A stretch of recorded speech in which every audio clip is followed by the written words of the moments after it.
Mi familia se saltó el momento más importante de mi vida. Ni una llamada, ni un mensaje, ni siquiera una excusa de cortesía. Solo un silencio tan atronador que sacudió algo en lo más profundo de mi ser.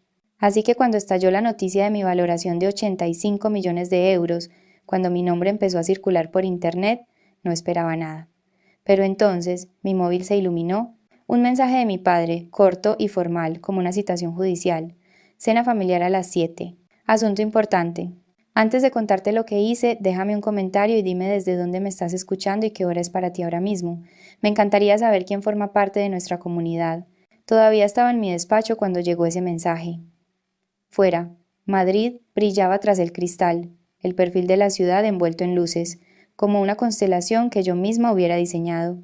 Sobre mi mesa se apilaban los papeles, planes de expansión, proyecciones de la cadena de suministro, contratos que cambiarían la industria. Pero por una vez nada de eso pesaba. El camino hasta aquí había sido largo y brutal. Años de noches en vela, en un apartamento helado, en un sótano, cosiendo prototipos hasta que me sangraban los dedos, despertándome con la marca de la máquina de coser en la mejilla. Y ahora, la valoración de mi empresa era noticia. La gente hablaba, los inversores llamaban. Por primera vez en mucho tiempo sentí que el mundo por fin me veía, pero mi familia, ellos siempre habían visto otra cosa. A mi padre Roberto le encantaba recordarme que los negocios de verdad implicaban maquinaria pesada y fábricas, no lo que él llamaba mis jueguecitos de disfraces ecológicos. Mi madre Susana prefería fingir que mi trabajo era solo un hobby adorable que se me pasaría cuando encontrara un marido. Y mi hermano Miguel, él simplemente se dedicaba a machacarme desde la comodidad del despacho de dirección que había heredado, pero nunca se había ganado. Así que cuando llegó aquel mensaje cena familiar a las 7, asunto importante, supe que no se trataba de mí, no de verdad. Nunca se había tratado de mí. Mientras yo comía fideos instantáneos y negociaba con proveedores de tela por unos céntimos, Miguel se compraba un barco nuevo con la tarjeta de la empresa. Mientras yo construía un imperio de 85 millones de euros de la nada, ellos estaban hundiendo un legado textil de varias generaciones. Aún así, algo dentro de mí dudó. Una pieza pequeña y frágil que recordaba tener 21 años, de pie en el vestíbulo de un banco con una solicitud de préstamo denegada, deseando que mi padre, por una sola vez, me avalara. Una pieza que recordaba las navidades que pasé sola porque no podía permitirme el billete de avión a casa, y mis padres decían que las dificultades forjan el carácter. Una pieza que incluso ahora, después de todos los titulares y los apretones de manos, todavía se preguntaba si aparecer una vez más podría, finalmente, cambiar la historia. Pero la esperanza puede ser un hábito peligroso. Es una cadena invisible que te mantiene atado a la gente que te ha hecho daño, convenciéndote de que si solo logras una cosa más, o ganas 1 millón más, o sonríes un poco más, por fin te querrán. Es la maldición del superviviente. Sobrevives al abandono, pero parece que no puedes sobrevivir a la esperanza de que ese abandono fuera un accidente. Y entonces me di cuenta de que no iba a esa cena para que me alimentaran. Iba para matar de hambre a esa esperanza de una vez por todas.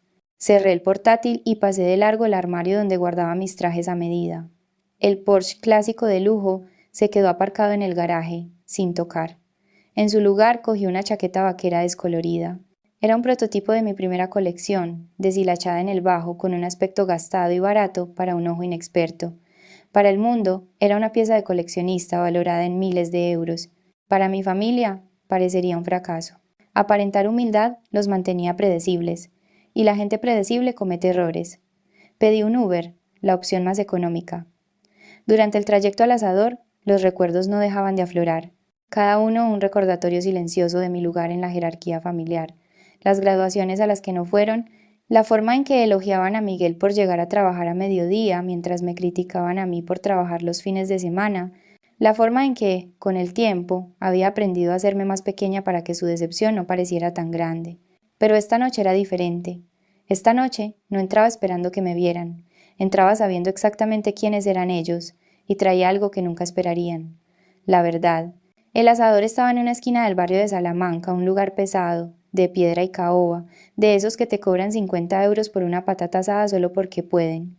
Llegué en el Uber, viendo cómo el aparcacoches estacionaba berlinas negras y deportivos de importación. El viejo Mercedes de mi padre estaba justo delante, pulido hasta un brillo que ocultaba el óxido del chasis.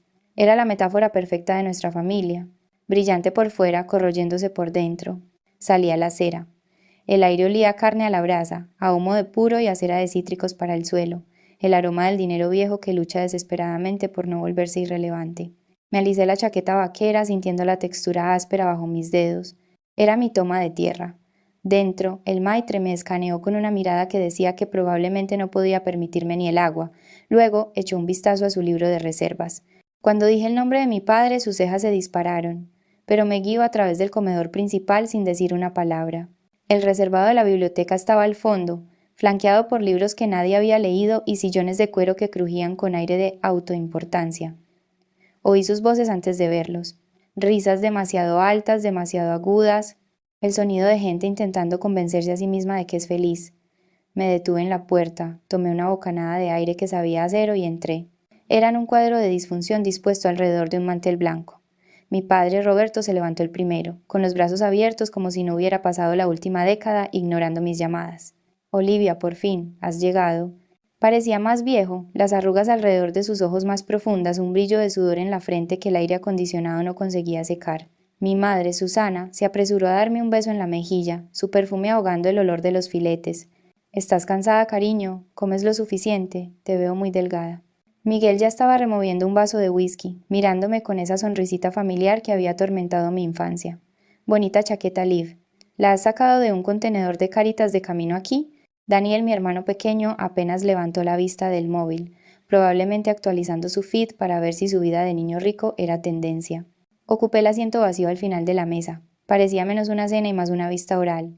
El camarero sirvió agua y la función comenzó. Preguntaron por mi vida con el mismo tono que se usa para preguntarle a un niño por su amigo imaginario. ¿Cómo va tu blog de moda ese? Preguntó mi madre, cortando su ensalada. Vimos algo en internet. Suena muy mono. Mono. 85 millones de euros. Una cadena de suministro que abarcaba 3 continentes, una marca que estaba redefiniendo el lujo sostenible, y para ellos era mono. No la corregí. No saqué el artículo de Forbes en mi móvil para restregárselo por la cara. Simplemente asentí y bebí un sorbo de agua. Va bien, dije. Hemos estado ocupados. Miguel bufó. Ocupada jugando a las muñecas.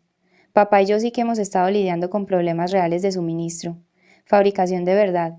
No solo enviando camisetas por dropshipping. La condescendencia era tan densa que se podía masticar. No tenía ni idea de que yo fabricaba mis propios textiles. No tenía ni idea de que había resuelto los mismos problemas de suministro que estaban estrangulando su empresa. Pero le dejé hablar. Le dejé sentirse grande. Siguieron parloteando sobre sus membresías en el club de campo, el nuevo paisajismo de la finca, la gala que mi madre estaba planeando. Era una clase magistral de negación. Estaban recolocando las tumbonas en la cubierta del Titanic y juzgándome a mí por construir un bote salvavidas. Pero bajo toda esa fanfarronería lo vi. Las miradas nerviosas que mi padre le lanzaba a Miguel, la forma en que la mano de mi madre temblaba al coger su copa de vino. La tensión en la sala era un peso físico aplastándonos. Estaban desesperados y aterrorizados de que yo me diera cuenta. Pero yo me daba cuenta de todo. Vi los puños deshilachados de la camisa de mi padre. Vi el pánico detrás de la arrogancia de Miguel y supe que los cumplidos estaban a punto de terminar. El camarero retiró los entrantes y el aire de la sala cambió. La temperatura pareció bajar 10 grados. Mi padre se aclaró la garganta, puso su cara seria de director general y se inclinó hacia adelante. La función había terminado, era el momento de la petición. En realidad queríamos hablar de algo importante contigo esta noche, Olivia. La voz de mi padre bajó un octavo, cambiando al registro de sala de juntas que usaba cuando intentaba vender un mal acuerdo a un banquero escéptico. La calidez se desvaneció de la sala al instante. El parloteo cesó. Mi madre dejó el tenedor. Miguel se echó hacia atrás, cruzando los brazos, con los ojos fijos en mí con una mezcla de avidez y desprecio. Ahí estaba. La verdadera razón por la que me habían convocado. Observé las manos de mi padre. Juntaba las yemas de sus dedos, un campanario de autoridad, pero sus nudillos estaban blancos. Estaba aterrorizado. Pero también era Roberto Sterling, y Roberto Sterling no suplicaba, negociaba. Como sabes, comenzó alisando el mantel como si estuviera planchando las arrugas de su lógica. Textile Sterling ha estado capeando algunos ajustes del mercado. Estamos al borde de un giro importante. Una modernización completa de las fábricas. Telares nuevos, sistemas automatizados, protocolos de seguridad actualizados. Protocolos de seguridad.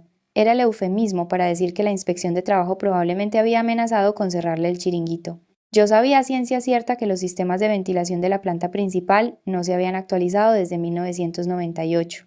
Estamos abriendo una ronda de financiación puente continuo, clavando sus ojos en los míos, y hemos decidido mantenerlo en la familia. Estamos dispuestos a dejarte entrar, Olivia. Necesitamos 4 millones. Lo estructuraremos como una nota convertible. Obtendrás capital una vez que nos reestabilicemos. 4 millones de euros. Dijo la cifra con naturalidad, como si estuviera pidiendo prestado un cortacésped. No estaba pidiendo un préstamo, me estaba ofreciendo el privilegio de arrojar mi dinero a su hoguera. Miguel intervino, incapaz de contenerse. Es una oportunidad para que por fin pongas ese dinero digital en algo real, Liv, ladrillo y cemento. Un legado, activos que existen de verdad, no como sea que llames a lo que haces en Internet. Los miré de verdad, y sentí una fascinación fría y clínica. Estaba presenciando un caso de estudio perfecto de la ilusión de poder con la cartera vacía. Es un fenómeno psicológico específico, común entre la aristocracia en decadencia. Creen que su estatus es una cualidad intrínseca, como el color de sus ojos o su grupo sanguíneo, completamente separado de su realidad financiera.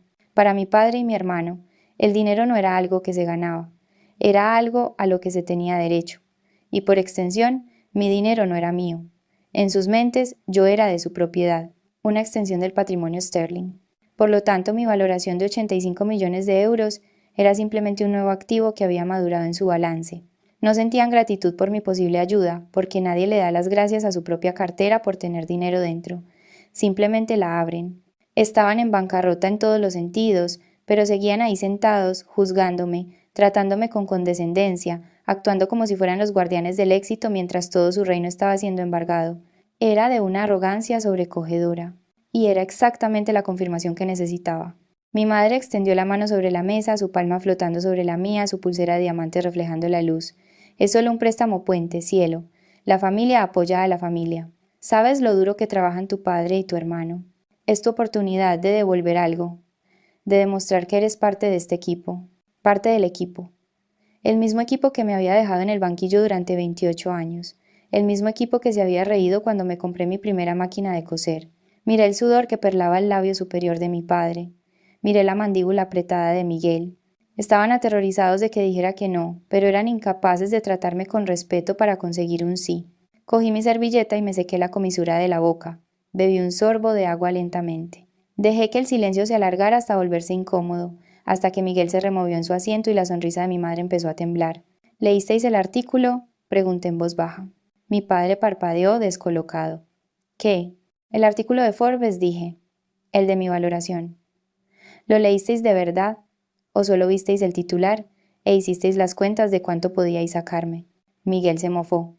Lo ojeamos. Como te he dicho, esa palabrería digital es volátil. Te estamos ofreciendo estabilidad.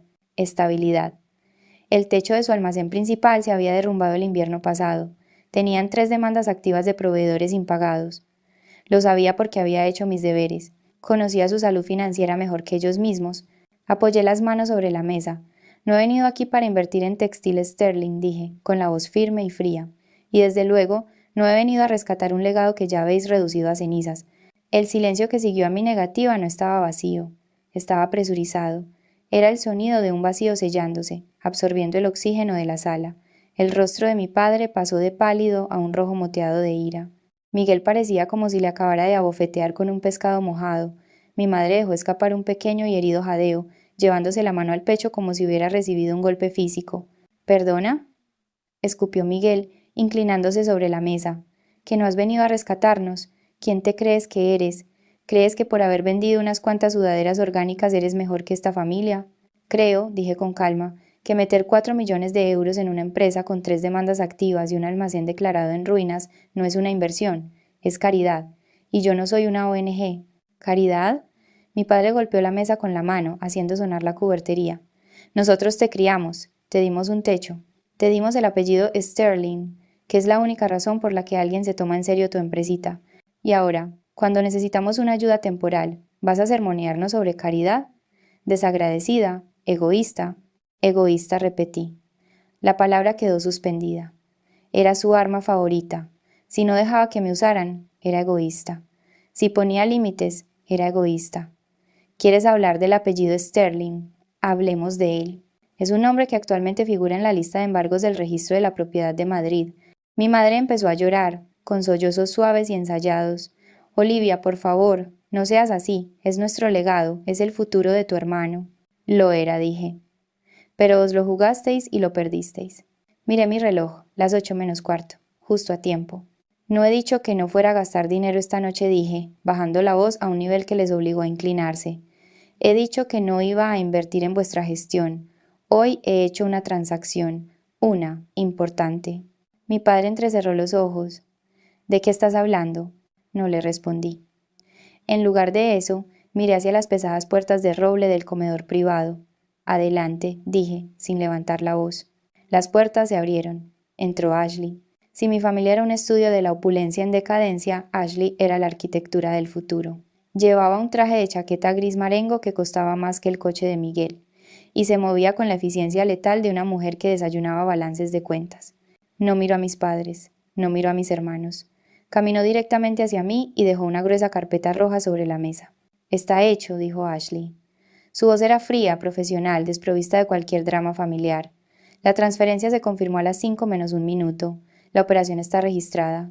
¿Quién es esta?, exigió Miguel levantándose. Es una cena privada. Es Ashley, dije, mi directora financiera. Y eso, señalé la carpeta roja, es la documentación de mi compra. Mi padre alargó la mano hacia la carpeta, sus manos temblando ligeramente. La abrió. Vi cómo sus ojos recorrían la primera página. Vi cómo la sangre se le retiraba del rostro hasta que pareció un fantasma. Esto no es un acuerdo de préstamo, susurró. No, dije. Es un contrato de compra, concretamente la compra de la deuda tóxica de Textiles Sterling y la hipoteca de la Casa de la Moraleja. «¿Has comprado nuestra deuda?», gritó Miguel, mirando de los papeles hacia mí. «Es imposible. El banco no». El banco estaba desesperado por deshacerse de activos de alto riesgo antes de cerrar el trimestre, intervino Ashley, con tono aburrido. Estaban encantados de vender. Compramos la deuda comercial al 60% de su valor. La hipoteca de la casa era parte del paquete. Mi padre dejó caer la carpeta como si le quemara. Me miró con horror. No el horror de un padre que se da cuenta de que le ha fallado a su hija, sino el horror de un rey que se da cuenta de que el campesino ha comprado el castillo. No te he hecho un cheque a ti, dije, inclinándome hacia adelante. Le he hecho un cheque a tu banco. Soy la dueña de la fábrica, papá. Soy la dueña de la maquinaria. Soy la dueña de la deuda que dejaste de pagar hace 3 meses. Y soy la dueña de la casa en la que vais a dormir esta noche. Tú. No puedes hacer eso, tartamudeó mi madre. Eres nuestra hija. Soy vuestra acreedora, corregí. Y ahora mismo Textil Sterling está en situación de impago, lo que significa que ejecutó la deuda. La sala volvió a quedar en silencio, pero esta vez no era el silencio de la incomodidad, era el silencio de la hoja de una guillotina suspendida en el aire. Se dieron cuenta, todos a la vez, de que el poder no solo había cambiado de manos, se había desvanecido de las suyas por completo. No puedes hacer esto, farfulló mi padre, con la cara congestionada de un peligroso color púrpura. Somos tu familia, te criamos, te vestimos, lo sacrificamos todo para darte un comienzo en este mundo. ¿Un comienzo?, interrumpí, mi voz suave, pero cortando la sala como un taladro de diamante. ¿A eso lo llamas un comienzo? Miré a Ashley. No necesitó una orden verbal. Simplemente deslizó una única y fina hoja de papel del fondo de la pila y la colocó delante de él. Era una copia de una solicitud de préstamo de hacía 10 años. ¿Reconoces esa firma, papá?, pregunté. Él bajó la vista. Vi cómo su garganta se movía al tragar saliva. La reconocía. Al fin y al cabo, la había falsificado él. Cuando tenía 19 años, dije, dirigiéndome a la mesa pero manteniendo mis ojos en él, solicité un pequeño préstamo para comprar mi primera máquina de coser industrial. Me lo denegaron, no porque no tuviera ingresos, sino porque mi historial de crédito era un desastre. No entendía por qué. Nunca había tenido una tarjeta de crédito, nunca había pedido un préstamo, así que investigué. Señalé el papel, encontré un préstamo personal de 50.000 euros a mi nombre, usando mi número de la Seguridad Social. Había entrado en impago 6 meses antes. Miguel miró a nuestro padre, la confusión luchando con la revelación. «Papá, ¿de qué está hablando?» «Era un préstamo puente», murmuró mi padre, negándose a mirarme a los ojos. «La empresa estaba en un aprieto, tu historial estaba limpio, teníamos la intención de devolverlo antes de que te dieras cuenta. Era por la familia, Olivia. Lo hicimos para mantener un techo sobre vuestras cabezas. Me arruinasteis el crédito durante 7 años», dije. «No mantuvisteis un techo sobre mi cabeza. Me obligasteis a dormir en mi coche durante 3 meses porque ningún casero quería alquilarme un piso con ese impago en mi historial. No me disteis un comienzo, me robasteis la línea de salida. Mi madre jadeó. Dormiste en tu coche, nos dijiste que te quedabas con unas amigas. Mentí, dije, porque estaba avergonzada, y porque sabía que si os lo contaba solo diríais que estaba siendo dramática. Diríais que era por el bien mayor del legado Sterling. Me levanté y rodeé la mesa hasta quedar de pie justo detrás de la silla de mi padre. Él se puso rígido, pero no se giró.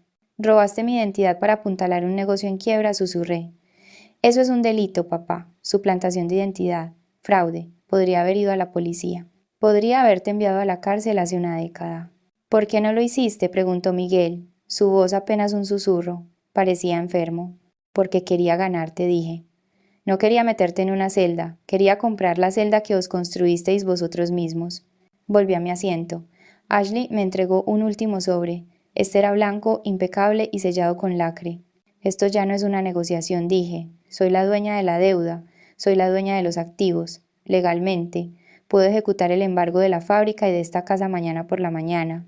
Puedo dejaros sin absolutamente nada, que es exactamente lo que vosotros me dejasteis a mí. Deslicé el sobre blanco por la mesa. Se detuvo justo delante de las manos temblorosas de mi padre. Pero yo no soy como vosotros, dije. Dentro de ese sobre hay un cheque bancario por 600.000 euros. Mi padre levantó la vista, la esperanza parpadeando en sus ojos por primera vez. ¿Qué es esto? No es una inversión, dije fríamente. Es una liquidación, un finiquito. Es suficiente para comprar un modesto apartamento en la costa y jubilarse tranquilamente. Es suficiente para marcharse con algo de dignidad intacta. ¿Y la empresa?, preguntó Miguel. ¿Qué pasa con mi puesto? ¿Y mi futuro? Textiles Sterling deja de existir a partir del lunes, dije. Mi equipo disolverá la marca. Nos quedamos con la maquinaria y los inmuebles. Las fábricas serán vaciadas y reacondicionadas para producir mi línea sostenible. Los tintes tóxicos que lleváis 20 años vertiendo al río, eso se acaba la semana que viene. Mira, Miguel, en cuanto a ti no hay ningún puesto. Estás despedido, con efecto inmediato. No puedes despedir a la familia, gritó mi madre, agarrándose a sus perlas. Acabo de hacerlo, repliqué. Coge el cheque, papá. Firma la escritura a mi nombre, coge el dinero y vete. O no lo hagas. Y dejaré que el proceso de embargo siga su curso. Tienes 5 minutos para decidir. Tú no eres mi hija. Mi padre golpeó la mesa con la mano. La fuerza del impacto hizo temblar la porcelana fina, que ya no podía permitirse. Su rostro era una máscara de odio puro e inalterado. No estaba mirando a un miembro de su familia, estaba mirando a una traidora. Por primera vez en mi vida, esas palabras no aterrizaron como una herida, aterrizaron como un formulario de liberación, como la firma final en un contrato que disolvía una mala sociedad. No me inmuté, no lloré. No sentí el familiar escozor del rechazo que había definido mi infancia. En su lugar sentí una extraña y hueca ligereza. Me levanté, alisando los puños de mi chaqueta vaquera. Lo miré de verdad, y lo vi por lo que era, un hombre pequeño en una silla grande gobernando un reino de polvo. Tienes razón, dije, con voz firme. No soy la hija que querías. Querías un activo silencioso. Querías un recurso dócil. Hice una pausa, dejando que mi mirada se posara en Miguel, luego en mi madre, y finalmente de nuevo en él. Soy la hija que vosotros creasteis, dije. Me enseñasteis que el valor es transaccional. Me enseñasteis que la debilidad se castiga. Me enseñasteis a sobrevivir a toda costa. Simplemente aprendí esas lecciones mejor de lo que pretendíais. No esperé una respuesta. No quedaba nada que decir. El cheque yacía sobre la mesa entre nosotros. 600.000 euros. El precio de mi libertad. El precio de su dignidad. Si lo cogían o no, ya era irrelevante para mí. Los papeles estaban en orden. La sartén. La tenía yo por el mango. Me di la vuelta y caminé hacia la puerta. Ashley me la abrió, su expresión indescifrable, profesional hasta el final. Detrás de mí, la sala estalló en un caos. Miguel gritaba algo sobre abogados. Mi madre sollozaba, un sonido agudo y fino que me crispaba los nervios. Mi padre guardaba silencio, pero no miré atrás. No me detuve. Crucé las pesadas puertas de roble y dejé que se cerraran sobre el ruido, sellándolo como una tumba. El aire de la noche me golpeó en cuanto salí, frío, cortante, con olor a lluvia y asfalto. Llenó mis pulmones, limpiando el aroma a dinero viejo y desesperación. Fue como pulsar un botón de reinicio. Caminé hacia el puesto del aparcacoches, mis pasos resonando rítmicamente en el pavimento. No me estaba alejando de mi familia, me estaba alejando de una versión de mí misma que ya no existía. La chica que esperaba aprobación, la chica que dormía en su coche. la chica que pensaba que el amor era algo que tenías que comprar. Ashley se puso a mi lado, no dijo una palabra, simplemente metió la mano en su bolso y sacó un juego de llaves, las dejó caer en mi mano. Pesaban. Eran sólidas. Las llaves de mi Porsche 911 clásico. Ya no tienes que esconderte, dijo en voz baja. Miré las llaves. Luego el elegante coche plateado que esperaba en el bordillo. Había venido en el coche viejo como un disfraz, una forma de hacer que se sintieran cómodos, de bajar sus defensas. Pero la obra había terminado. No dije. Ya no. Abrí el coche y me deslicé en el asiento del conductor. El cuero crujió, un sonido familiar y caro. Arranqué el motor, y su rugido ahogó los últimos ecos persistentes de la voz de mi padre en mi cabeza. Salí a la calle, las luces de la ciudad difuminándose en estelas de oro y rojo. Mi móvil vibró en el portavasos. Miré hacia abajo. Era mi madre. Vi el nombre iluminar la pantalla. Por un segundo, recordé cómo me cepillaba el pelo cuando tenía 5 años. Recordé cómo me miró en la graduación de Miguel en comparación con la mía. Recordé su silencio cuando le dije que dormía en mi coche. No contesté, no dudé. Toqué la pantalla y bloqueé el número. No fue un acto de rabia, fue un acto de higiene. Estaba limpiando mi vida de las cosas que la envenenaban. Mientras me incorporaba a la autopista, de vuelta a mi propia vida, a mi propio apartamento, a mi propio imperio, me di cuenta de algo. Siempre me dijeron que la sangre tira mucho, que la familia es para siempre. Pero a veces, para siempre es solo el tiempo que permites que la gente te haga daño. ¿Y la sangre? La sangre es solo biología. La lealtad es una elección, el amor es una acción. Y la familia es la gente que aparece cuando no tienes nada, no los que aparecen cuando lo tienes todo. Cambié de marcha, el motor ronroneando bajo mis pies, y aceleré hacia la oscuridad. Estaba sola, pero no me sentía sola. Era libre. Si alguna vez has tenido que elegir tu propia supervivencia por encima de las expectativas de otros, cuéntame tu historia en los comentarios. Los leo absolutamente todos.